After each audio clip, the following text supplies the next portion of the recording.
Creating a podcast takes a lot of time and money. So I want to take a moment to say thank you so much with all my heart to the following homies who have donated to help keep this show free to air for everyone to enjoy. If you have found value from this podcast, please consider donating at www.eugeniekruger.com and click the donate button at the top. Every donation of $10 and over will get you a shout out on the next episode. So a huge thank you to Holistic Health Macedon Rangers, Roma Rosborough, Amber Bees, Chris Ahern, and Natasha Andreu. Thank you, special homies, for helping to keep this podcast free to air. You rock. Today, we speak with Ellen Kramer, Director and Founder of the College of Practical Homeopathy in London. The College of Practical Homeopathy teaches a fully integrated and holistic homeopathy course that combines the natural treatments of herbs, diet and nutrition, supplements, flower essences, bowel nosos, meditative provings, and tissue salts to ensure their graduates become well-rounded and confident practitioners. I really loved Ellen's message today about how we all have the power within ourselves to heal, and sharing her own journey of how homeopathy has given her back her health. To learn more about the College of Practical Homeopathy, visit www.thecph.co.uk. Enjoy the episode. Welcome to the Homeopathy Hangout, where we discuss all things homeopathy from around the world. And now my mum and your host, Eugenie Kruger. Hello, homies, and a very warm welcome to Homeopathy Hangouts. Today, we get to speak with Ellen Kramer, who is the principal and director and the founder of the courses currently presented at the College of Practical Homeopathy. Welcome to the show, Ellen.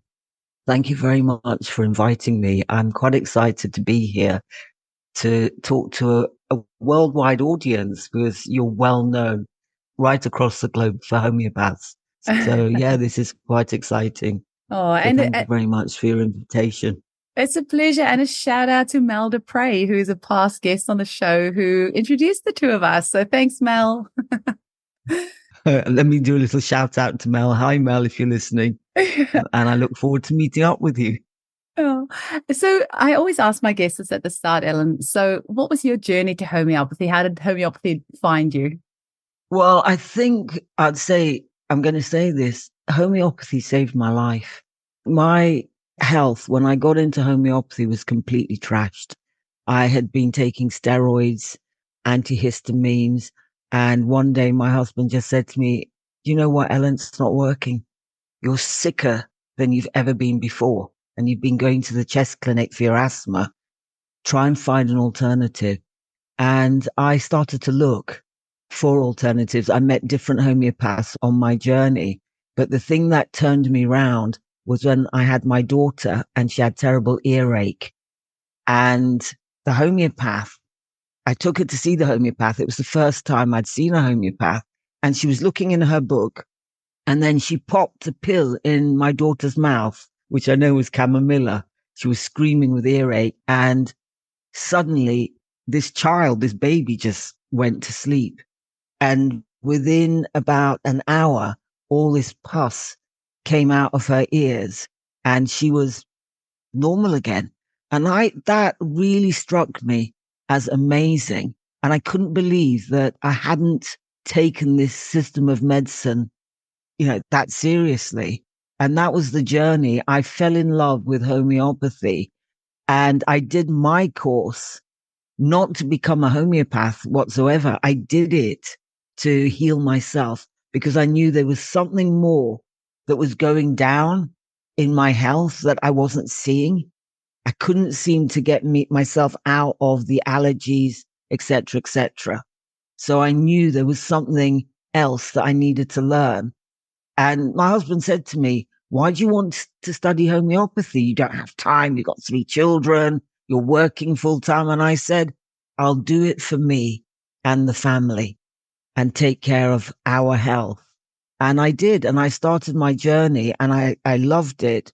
I was getting great results. Everybody at work, because I did hair and makeup originally, and all the people at work would always come to me, especially when we went on location, and they'd ask for remedies, for sunburn, for this, for unruly children, kids with fevers. And I just gave them remedies. It wasn't until I got to college that I learned that the remedies don't always work. And that was very interesting because for me, they'd always worked. And I couldn't understand why they didn't work all the time. But I was so enthused on my training. I was a pain in the neck for the other students because I would ask so many questions. I really felt that I'd come home. And I'm usually very dyslexic with words, but for some bizarre reason, I could spell all the homeopathic remedies without a problem. I still can. Give me a remedy and I'll spell it correctly. But when it came to other things, I couldn't. So I felt like I'd come home and I loved it. So that's how it started, the enthusiasm. Wow. Well, I won't make you spell Haliatus leucocephalus. No. Always have to go double check that one. So just tell us a little about the College of Practical Homeopathy. And what do you mean by practical homeopathy? Like, what's the ethos of the school?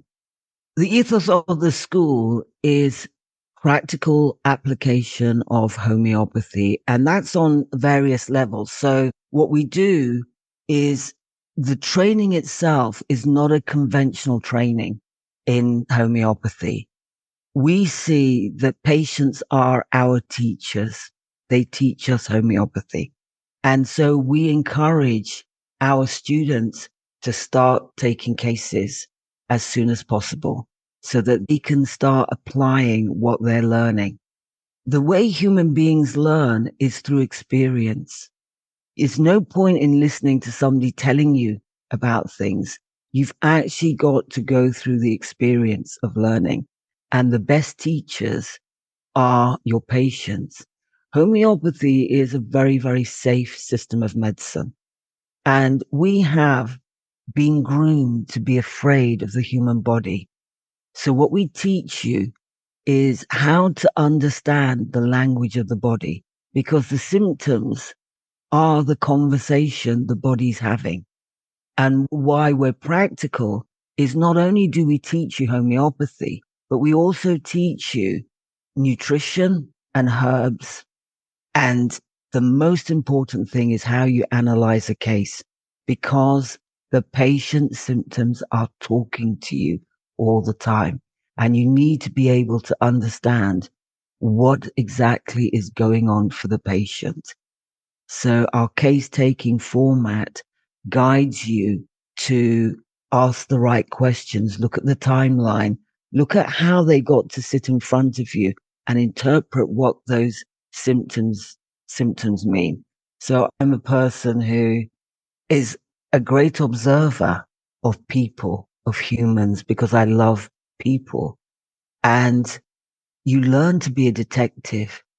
You want to know why the body is doing what it's doing. How did that happen? So what I did was I took Hahnemann's sixth organon and condensed it into one sentence, which is cause, effects, and obstacles to cure. Find the cause, remove the obstacles, and support the body to do what the body does best. The body is the healer. It's not the remedies that are healing. It's the patient. The remedies are signaling to the body to find balance. And when you get the context right, that's when you see the miracles of healing.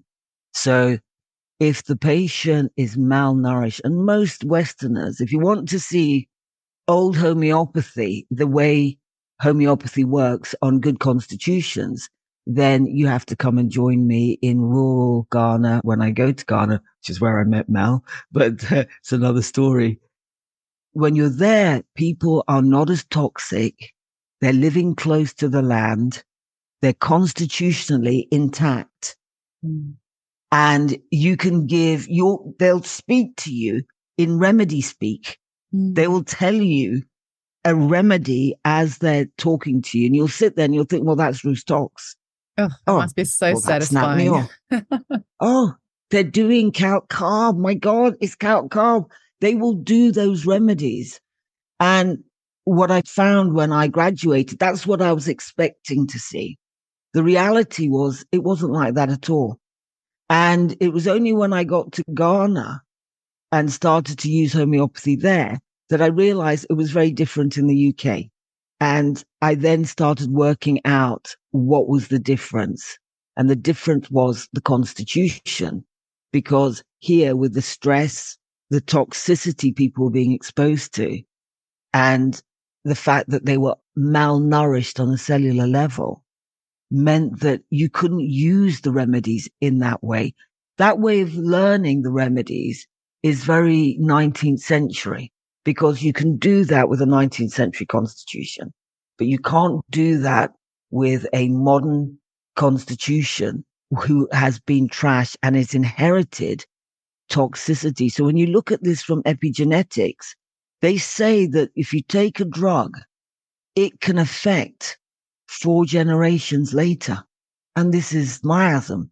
You know, the toxicity can have an impact on your great, great, great grandchildren.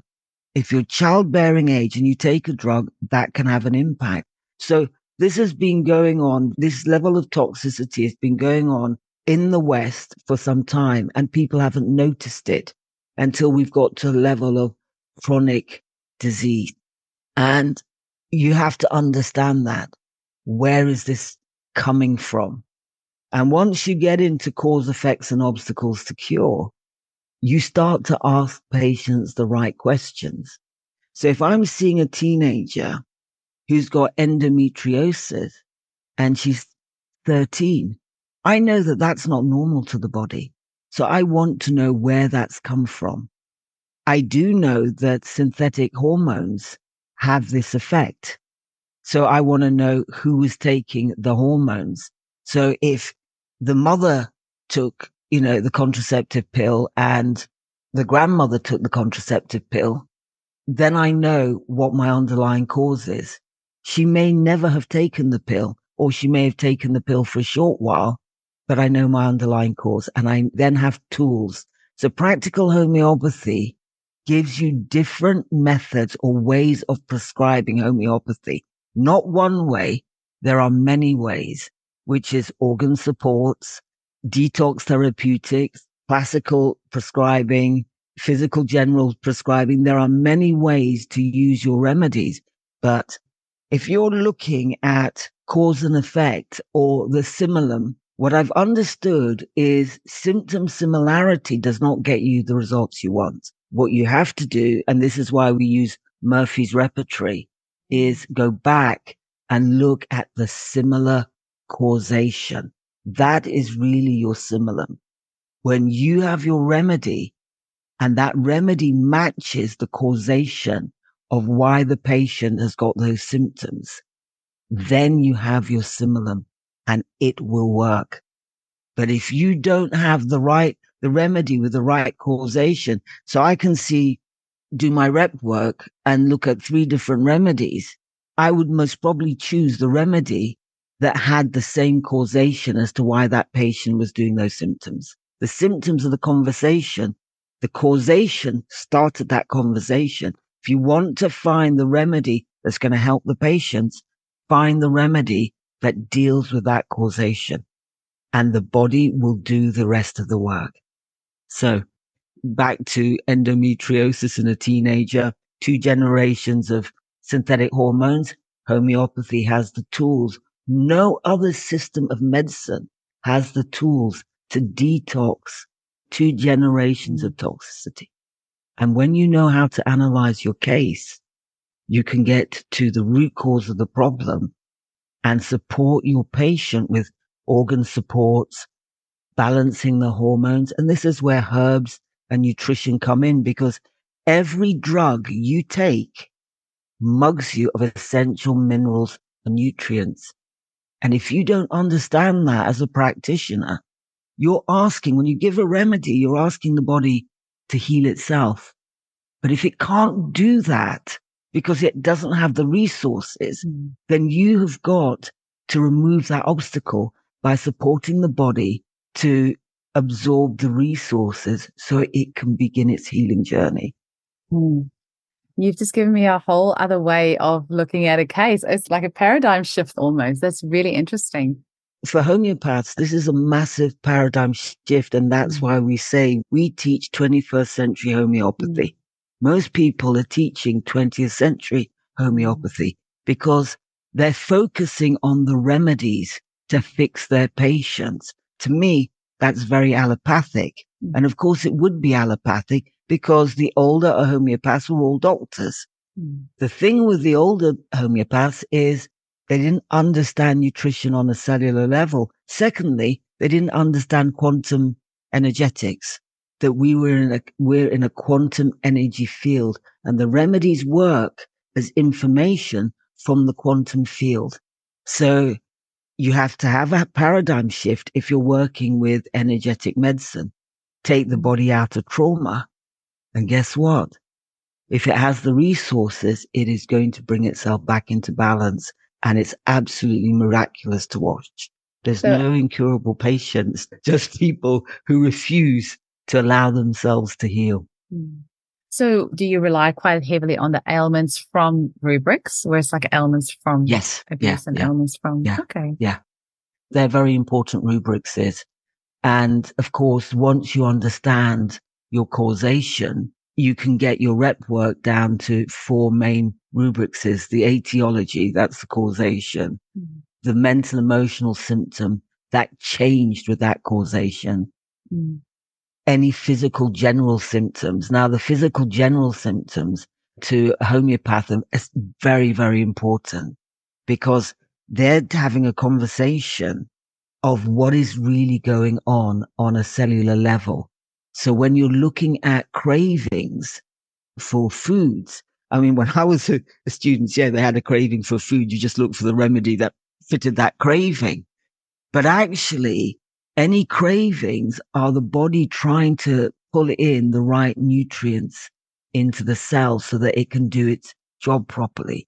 So if a patient comes and they've got a craving for ice, I know straight away that they're anemic. If they've got a craving for salt, I know they're anemic. And I want to find out why they're anemic, what's going on in their lives. So the physical general symptoms, if a patient is cold or affected by different weather, this is a very important conversation, particularly the time modalities. So if the patient is waking up at 3 a.m. in the morning, then you know that in the case, there is a grief somewhere. And you can ask your patient, tell me about your grief.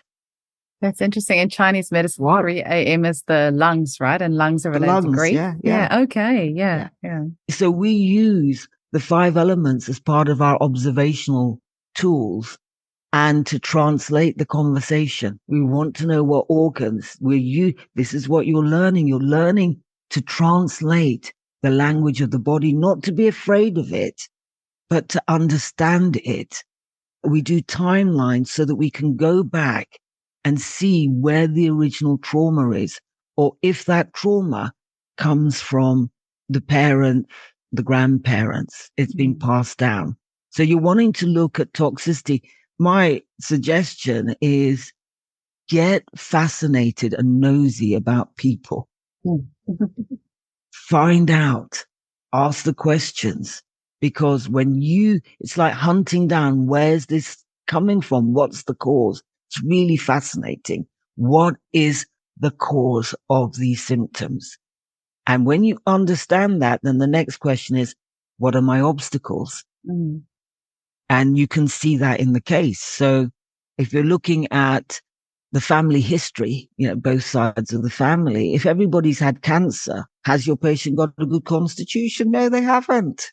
But if everybody died in old age, yes, they have. They're going to use the remedies well. And if it's a functional disorder that they've got, like high blood pressure, all you have to do is use the classical repertory to, focus on mental and emotionals, and you'll find your remedy. And you don't need to use a lot because you've assessed they've got a good constitution. There are no obstacles whatsoever blocking that you from actually, helping the body to heal itself. So again, practical homeopaths see the patient as the healer, not the remedies. It's a very, very big difference in being a practitioner. I love the wording that you use. Even before we started recording, you were saying about we've been groomed to believe that the body can't heal itself. And I think if you give people that power in their hands, because I mean, health is the ultimate. If you've got health, you've got everything, right?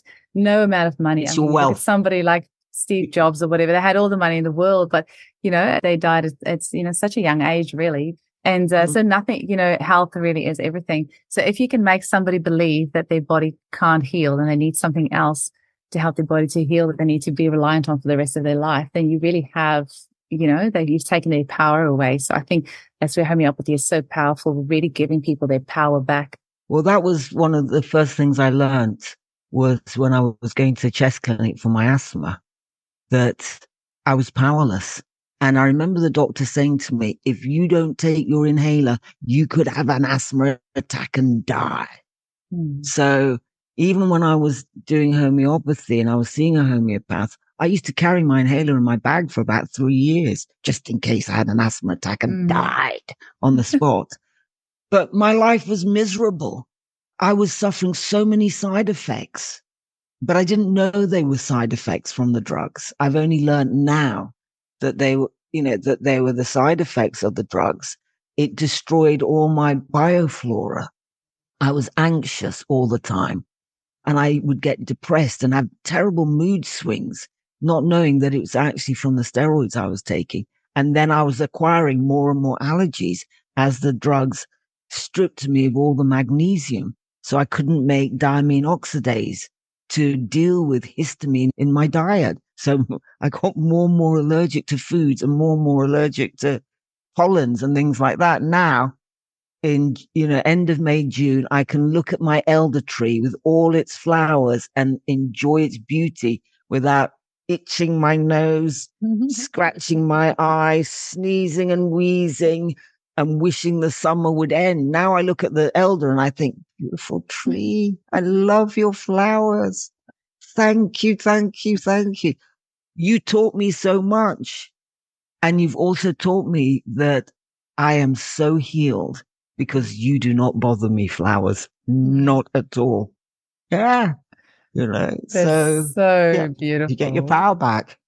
Absolutely. Oh, that's such a cool story. And you've been practicing for almost 28 years, and you also helped to set up the Center for Homeopathic Education, and then you've got your own school as well that you've had for, 25 years? Or how long have you had the... Well, I bought CPH in 2003. Okay. So it's 21 years this September. And I totally changed it. And I remember saying to Robert, I get it. You were introducing new methods. And now I understand what you meant by practical homeopathy. But the problem he had was everybody who was teaching us had trained classically. So the practical idea was, it was just a theory because he didn't have the people who could deliver that practical aspect of it, which is learning different methods, etc. And so when I bought it, I decided to change it completely. And I was writing the lessons one weekend before the students came to do the course. I wrote all the lessons. My husband edited it, blood, sweat and tears. He'd send it back to me and said, this makes no sense what you're trying to say. And I'd go, but I'm trying to tell them this. He'd say, if I don't get it, no student on God's earth is going to get it. So make it simple, make it clear, and then they'll get it. And so we battled on in this way. And I said to Robert, this is what I was going to do. And he said, oh, you're going to make the students lazy. And I just said to him, look, why would I buy your college to repeat exactly what you did? It makes no sense to me. I've got to do this in my way. And if it fails, you can sit there and have a good old laugh.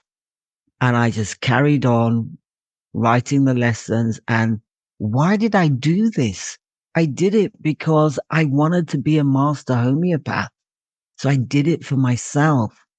A consequence of that is other people benefited. The clearer I got, the more they benefited. And now, once we went online, I'd say the online training is much better than when we were sitting in the classrooms, because on the online training, you can't move through your module unless you get it. And your online tutor will sit with you and support you so that you get it and you understand, and will encourage you to take cases. So it's like an apprenticeship. You have to experience the training, and it doesn't matter whether you're in Australia, New Zealand, Canada, Africa. We have students in South Africa, in West Africa, in the States, in Australia, Canada. It doesn't matter where you are. When you do our Zoom clinics and you're taking cases with somebody of experience who's been through the training themselves, so you have to go through the training yourself to be a tutor, because otherwise you won't know how to analyze the case and support the students to go through it, you see. So this is not a conventional training where the lecturer comes in, throws information at the students, then you've got to figure it out. Well, when I was at college, that's what they did. And it took me 7 years to figure out how to make homeopathy work. And that to me is really sad. You shouldn't be rushing around looking, at some guru homeopath to give you the answer. You should know how to analyze your case, and your patients will teach you the answers. You have to get it wrong to get it right. Don't be afraid. So conventional education traumatizes people. They're fearful. They're looking for somebody outside to validate them and tell them that it's all right. You can't possibly get it wrong because you'll fail your exam. But actually, what does an exam teach me? Nothing about the student. What teaches me about a competent practitioner is watching them go through the aha moment with their patient. I've got it. I understand cause, effects, and obstacles to cure. I've seen the obstacles in my patient's case, and I've spent my time, 4 appointments, removing those obstacles. Sometimes at the student clinic in London, it can take us a whole 2 years to remove the obstacles. But in that time, you see a person transforming from a tired, weak, prematurely old person. So it looks like they're youthing. Their confidence is coming back. They're finding their voice. They're saying no. They're getting divorced. They're getting remarried, or they've always wanted a child and suddenly they're pregnant again. I keep saying, we should promote this as, if you want to get pregnant, do the course. You'll be pregnant in no time at all. Why? Because people suddenly start removing obstacles. They start to remove them. And I'm always fascinated. So I'll give you something that was interesting to me. So I learned in a particular region in Portugal, a lot of women, particularly later mothers when they're in their late 30s, seem to have miscarriages. Now, that fascinated me because my patient had 3 miscarriages since she's got 2 children. She's had 3 miscarriages since she's been there. And then she's happened to say, but, a lot of other women, I've been talking to other women and they're saying the same thing. So I said to her, the first thing I said, it's a poison. You're all exposed to a poison. So we started talking. And then she said to me, in the winter, there's a lot of mold here. And I said, you know what? Mold produces a toxin and the liver's not coping it. And if you look at cicale, which is a mold for rye, it causes terminations. And people use it to bring on a late, if you're a late term, you can use cicale to get everything going. So I said to me, do you know what? Sounds to me that we've got black mold is our problem. And so I'm so excited. I think I've found my obstacle, my cause. And the obstacle is getting the nutrition in, making sure that she's well nourished, she's taking the right stuff. And now I can detox her from black mold. I mean, what system of medicine has that? You don't. Yeah. Incredible. It's amazing. And I'll find out all about this in about 6 months' time. She gets pregnant again. I don't like telling people what they should and shouldn't eat because I don't like anybody telling me what I should and shouldn't eat. So for the past decade I've been in practice, I've always, because people will come in and say, oh, can you fix my constipation without making changes? Can you fix my eczema without changes? And at the start of my practice, straight out of college, I'm like, yeah, homeopathy can fix everything. Yeah, no worries. But I just really realized that there's some clients that I just do not get their tonsils down, and I do not get their constipation sorted, and I do not get their eczema sorted unless they remove the dairy. And so many people are so hesitant to remove dairy, but sometimes, you can save yourself hundreds of dollars of practitioner consultations by just cutting out the dairy. If you were suffering from constipation or enlarged tonsils or eczema, so many of these things. I mean, there's many obstacles to cure. Mold is actually a really big one here in Perth, which you wouldn't think because it's apparently the most sunshine hours of any city in the world. But the houses are very poorly built. So we have huge mold issues here. And it wasn't until I realized that I could serve my clients better. So yeah, knowing those obstacles to cure is really, really important. And, if you're blindly focusing on the remedies and not understanding what's going on, you're not going to get the results. This is why I left practice. Okay. When I say, my receptionist said to me one day, she said to me, I don't know how you do it. And I said, what do you mean? She said, you came in at 8 a.m, you left at 8 p.m, you saw 17 people. How'd you do that? And I said, well, I'm just learning. I'm learning. I couldn't do it now, but I needed to do it. And within 7 years, I'd burnt myself out and I had to take a sabbatical. And whilst I was taking the sabbatical, that's when Robert appeared and said, do you want to buy my college? And I said, oh, okay, then. You go through the learning process. So what I've done with our training is I've cut out the here and there and the guesswork. And I've said, focus on case analysis because that's what worked for me. That worked for me. So let me show you what you need to do. And so we take you through the program of observation. Case analysis is so important. Learning the language of the body, never giving up. If a patient comes and you can't see why they've got those symptoms, think poison. There's something they're taking, whether it's mold that they're breathing in or something they're eating.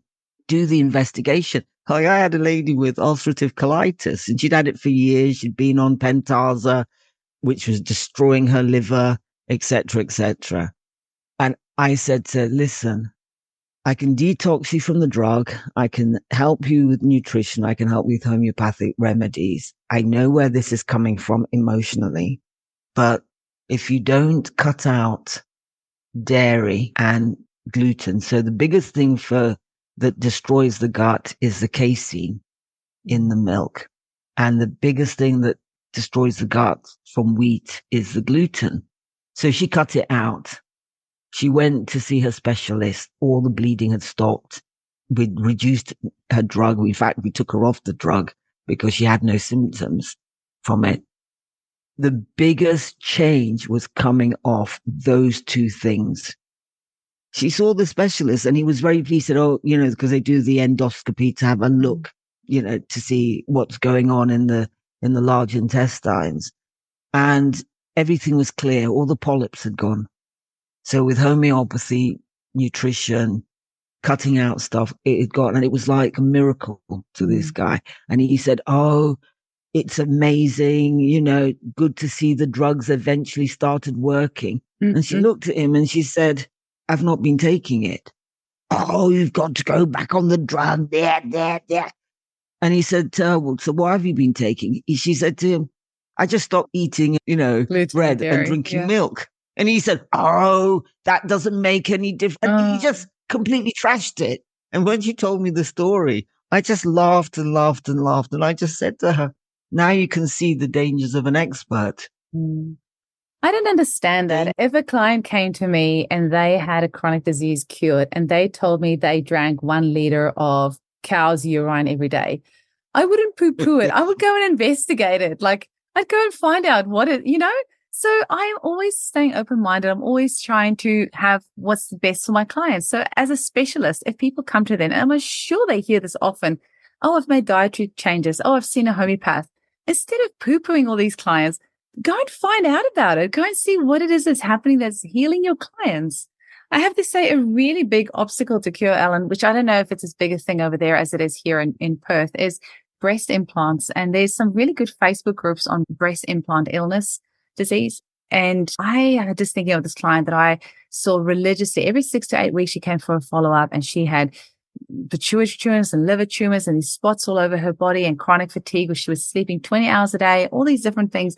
And I was quite naive to breast implant illness at the time. But we had a biomedical practitioner type person in the clinic as well. And so I said to this lady after 2 years, I was like, I don't know. I don't know why you're coming back to me, because clearly I'm not helping you. Like, go see this other lady and see if it's something she can do.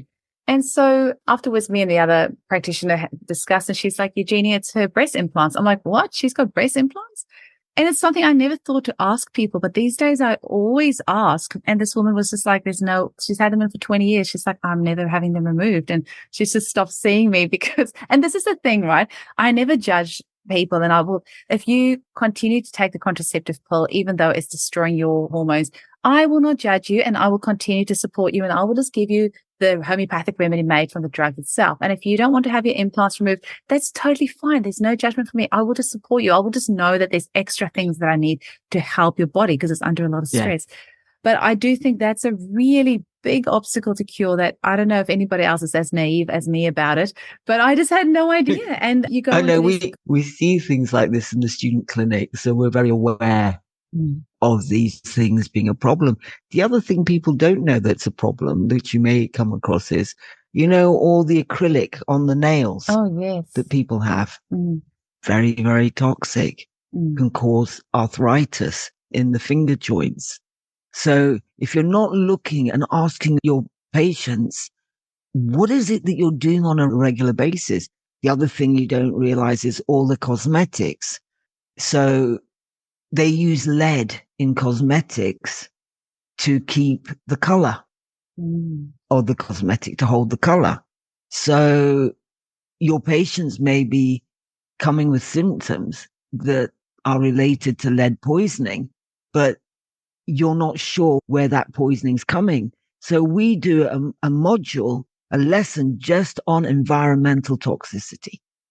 It has all these things in so that everybody knows what's going on. I can listen to a patient telling me symptoms, and I know that they're on a drug. I know that it's this drug that's doing this, because when we do the paper cases as part of the training, we always ask you to give the side effects of the drugs and what the drugs are mugging the body from, so that you can see that. What's the difference between, what is the real patient and what is the imposed disease from the drug, and how that drug is taking everything out of the body. You've actually just reminded me of something that we have here. It's called Vitally, VITA.ly here in Australia. It's a wholesaler for various supplements, and you can go and sign up there and put in the drug that your client is on, and it will automatically tell you the nutrients that is depleted. So that's actually really good to know. And so then you can just give them that supplement. So if they need to stay on the drug, that's fine, but then you're supporting it naturopathically. Yeah, you do. And you have to be aware that that's what's going on. And that's why you're not getting the results in your practice. But the way I look at it, you should be learning this from the get-go, not fumbling your way through it to find out 3 or 4 years later that all these patients, I remember thinking to myself, when I was on my learning journey, I'd give Nat Muir to women who'd been on the pill, but I didn't make the connection, and they would aggravate like hell. And I just didn't understand. It was like, why? Why do these women aggravate like hell? And, you suddenly start getting fearful about a remedy. But actually, that was the universe teaching me that when you're on the pill, it unbalances your sodium potassium levels, and the body's trying to tell you. I mean, this is why when you're on synthetic hormones, you get fluidy, don't you? And put on weight, etc., etc. But it's to do with what it's doing to the bioflora and the minerals in the body. So when you give Nat Muir, the body's wanting to adjust itself, it can't, because those resources aren't there. So it's just going to show you the problem. But if you blame the remedy, you learn nothing. If you look in the case, you'll find the answer. Oh, that's gold. That is gold. And yeah, something else I was thinking, just as we're talking about obstacle secure, because I actually thought this could be quite an interesting conversation just in itself for people to kind of mentally have like a little, just tick through, okay, what sort of things are they doing? But smart meters is something that a lot of people don't pay enough attention to. And you so often hear of a smart meter just on the wall outside, the bedroom where the child is sleeping. And that's a really big one. People sleeping with their cell phones in the room. I had a lady the other day. She slept with her cell phone underneath her pillow while she was listening to stories to fall asleep with her baby next to her. I know, like, it's huge obstacles to cure. And it actually, I just think everybody knows what I know. And then I sometimes forget that some people are new to this journey. And I have to think of when I was new to this journey and I didn't know the basic things of how to empower myself, how to take care of myself. And so I kind of just have to think, oh, that's right. Some people don't know this stuff. This isn't their reality. This isn't the paradigm that they live in. So you have to be gentle and kind and basically start at the basics. And one of that is don't sleep with your cell phone in your bed at night. Turn the Wi-Fi off at night. Make sure there's not a smart meter on the outside of your bedroom door. And if you are renting, sometimes that can be trickier, but there are certain paints that you can use. You can paint it on the inside of the wall to help protect you. And yes, I think a lot of this insidious stuff, all the, EMS and things that we can't see is quite a scary maintaining cause. Well, what I'll say to people is, look, don't be afraid, because fear just adds to your problem. Yeah. What you have to understand is this. The human body was designed to withstand quite a lot. And when you get the fundamental constitution back in alignment, it can deal with all of this itself. And you can help the body to withstand the bombardment of environmental toxicity and EMF radiation, because it is all around. The weaker you are, the more susceptible you are to the impact of it. One of the other things that people don't understand about toxins, whether it's electromagnetic radiation or the drugs you're taking or ingesting a heavy metal, when you do a lot of cases and you're looking at cause, effects and obstacles to cure, one of the things that will hit you as you're doing this is the effects of that toxin will reflect your mental, emotional issues. I want you to think about that. So when you're looking at a drug side effect, if you're susceptible to that effect because it reflects your mental, emotional issues, you will experience that drug side effect. So I'll give you thanks. I was just going to say. Okay. We had a patient, this was in Ghana, and I love Ghana because everything's really clear, who came about Parkinson's. He'd been on high blood pressure medication for 15 years. I knew that one of the side effects of this blood pressure medication was Parkinson type symptoms. So I asked him, tell me, what is stopping you from walking forward in your life? And I was shocked what he told me. And this trauma left him feeling guilty and unable. He said he's been unable to move forward in his life. And it was guilt. Guilt was the thing that was stopping him from moving forward in his life. And so I looked at him and I looked at the side effects of the drug. And if you read through it, it says it's a rare symptom. The Parkinson's symptom is a rare symptom. Now, why I made that connection, because I'd seen it before with drug side effects, that when people take certain drugs, the side effect will usually affect their issue. And I had another lady, again, diagnosed with Parkinson's on the same drug.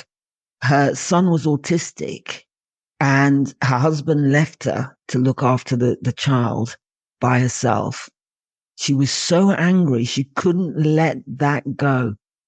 And therefore, she never moved forwards in her life and totally controlled her autistic son in everything that he did, because she was wanting to make sure everything was always right. But that stopped her from moving forward. She was on this drug. She was diagnosed with Parkinson's. So I'd seen it before. So once you start doing cause effects and looking at drug side effects, looking at patients, looking at their mental, emotional traumas that stop them, usually the effect of the drug will show up and it will reflect where they're at on a mental, emotional level. Isn't that interesting? That is very interesting because there is such a huge list of side effects with any drug so that your body would express that particular side effect. Never thought about it that way. You're really shifting my train of thought tonight, Ellen. I really like it. You're making me see things in a different way. Do you naturally have this way of thinking this way, or where do you think that came from? Because right from the beginning, after you graduated, you said that you were doing things a bit differently to everyone else and you were really busy right from the beginning. Where did you learn this ability from to kind of think outside the box like this? Well, I think I have my father to thank. My father was South African and he left South Africa and he met my mother. He was a mining engineer and he met my mother in Ghana and he married her. She was black, he was white.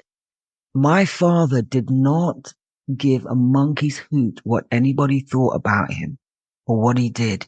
He never complied to the colonialist mentality that you shouldn't fraternize with the natives, etc., etc. He just didn't care. He fell in love with her. He loved her. He married her. And when Ghana became independent and they were sending all the South Africans back to South Africa because of apartheid, my father changed his nationality to Ghanaian. Wow. You're giving me goosebumps now. Yeah. So that he could be with us and make sure that we grew up. And it was a very funny upbringing. My father he had two rules. The one was you were at lunch, you had lunch at 12 and you had dinner at 6. What you did in between that, he left up to you. And if you had a problem, he would say to you, you figure that one out. That's interesting. He never told us what to do. Yeah, he never told us what to do. He never criticized us, but he would allow us to fall in to, make mistakes and try and work it out. He left us alone. And my mother did the same. They just left us alone. I said to my brother one day, I said, our parents could have beamed down from outer space for all I care, because they didn't get involved in our day-to-day life, which then meant that I was brought up with thinking for myself and finding my own resources. So if I had a problem, I didn't look for somebody outside to tell me the answers. I went away and would think about the problem over and over again until I had some idea of what was going on. And that's what happened with patients. I would think, why are you doing this? This isn't normal. And so I tried to work it out. And when I wrote the course was to help other people to think for themselves. So we don't tell our students what to do. We give them the lessons. They're there. They can refer to it. But if they want to do something completely different, I just say, oh, that'll be an interesting experience. And my students have been my fantastic teachers because I'm very into using an LM potency. And one of my students said to me, couldn't you do your detox in an LM potency and combine that? And I thought, wow, that's a really good idea. So the next patients I had come in, I put them on a detox, Nux Carc, sepia for hormonal stuff, and watched. The patient came back and everything cleared up really quickly. And it unsuppressed her, and we had the mental, emotionals and core issues come to the surface really quickly. So I found that the LMs would unravel the case very, very quickly. But it was the student who got me thinking. And because I don't care what people think about me and what I do as a homeopath, I'm willing to do it. So when I was in clinic in Ghana, we had a homeopath there, very, very classical. And I saw that the etiology for the patient's angina came out of a shock. Everybody had tried all these remedies, okay? They'd all given him all sorts of remedies. He kept coming back, bless him. And then I pulled the etiology out of him. And I thought, well, it's aconite. Okay, aconite doesn't have any of the symptoms that he had. So, but anyway, I got it. I thought, that's aconite. This homeopath said to me, "Oh, you're going to kill the patient if you give it in an LM potency." Yeah. I just said to him, "Do you know what you can do?" And then I went, and according to them, "Oh, a machine doesn't work. Yeah, it doesn't work." Okay, so we made aconite LM1 On the machine, on the radionic. on the machine, Wow. on the radionics, and I left. I came back a year later, and I said to the clinic manager, "What happened to that patient with the angina?" He said, "We gave him one drop. He took one drop of aconite LM1 and all his symptoms disappeared." I said, "What?" His symptoms disappeared. He'd had them for 20 years. He'd tried herbalists. He'd been coming to the clinic for years. And the thing that got me thinking it was a trauma was they told me that the remedy that seemed to work the most was arnica. So when I dug the etiology out of him, I saw it was a shock that he thought he was going to die. I thought, I've nailed you. I've got what your heart's telling me. And one drop, aconite, LM1, completely cured.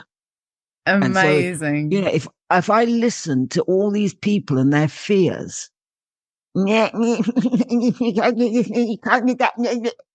good for you. You do your fear, enjoy. You know what? I've got business to do, and that is helping people to find balance. It's not me that does it. I'm just a good detective and a guide. The remedy stimulates that healing process. The patient is the most amazing healer on the planet. And that's my issue with this whole thing about placebo. It's just a placebo effect, homeopathy. Well, if a placebo is that good, why do we have a chemical industry poisoning people when the human mind can heal itself that easily? Amen. You've just proved the point. Proved the point that we're the healers. That's what placebo is telling us. We are the healer. We don't need you. But they've turned it upside down. And because people don't understand the language of the body, they've fallen into that fear state where you can't heal yourself when you're afraid. So as a practitioner, you need to guide your patient with confidence, know what you're doing. And when you do that, you're giving them the permission to take responsibility and heal themselves. That's where I come from. Oh, Ellen, you are so entertaining to listen to. If your lectures are half as good, then your students are in for a treat. Can you please tell our listeners, how they can get hold of you, where they can sign up, when are your intakes? Is it only online? Is it also in person?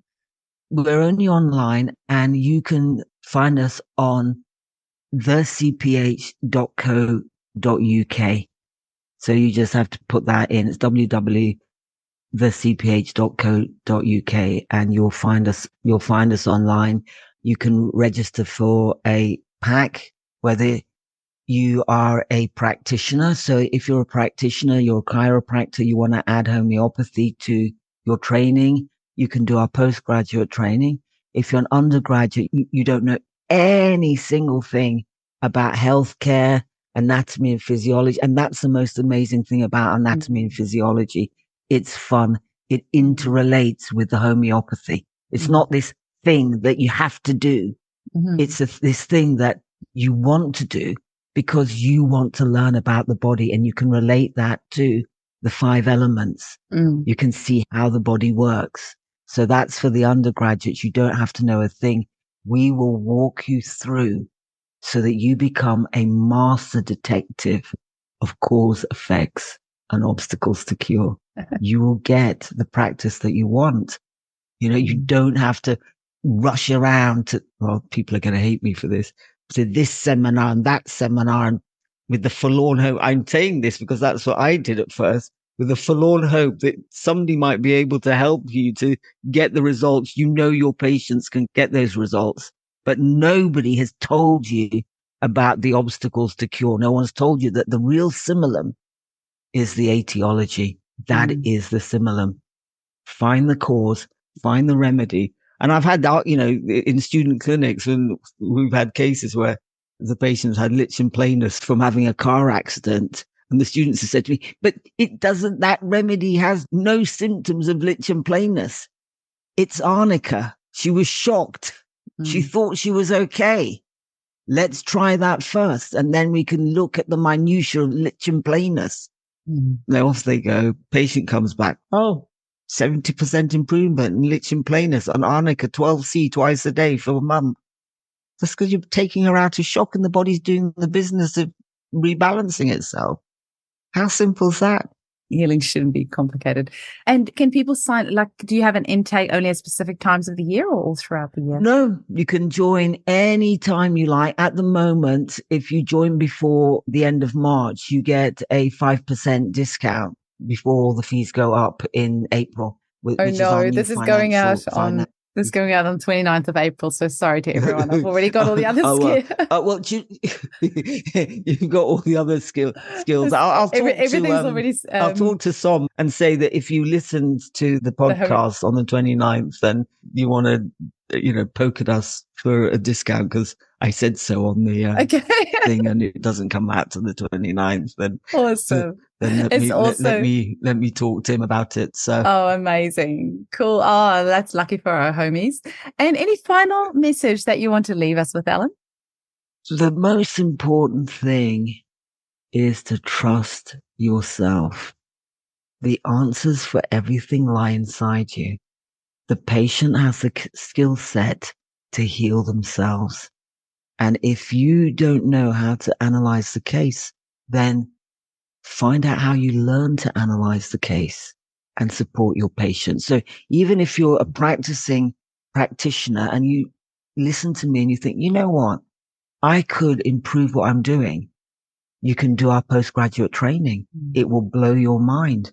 So you don't just have to be an osteopath or a chiropractor or a nurse or a doctor, etc. You can be a homeopath and feel that you're stuck in a rut. And I remember a graduate of ours who's very, very busy. I was doing a talk and she came up to me and she said to me, whoa, you've given me so much hope. She said, I've tried homeopathy and I've tried on patients and I don't seem to be getting anywhere. And I said, why don't you come and do our course? She did our course. Now she is one of the busiest homeopaths in the area that she practices in. That's amazing. Thank you so much for all the mind bombs that you dropped today, and just really, really appreciate this lovely paradigm shift and all these new ideas that you've given me. So thank you so much. I really appreciate it. It was lovely to connect with you. It was wonderful. I really had fun talking to you about what we do at CPH. So thank you very, very much, Eugenie. Pleasure.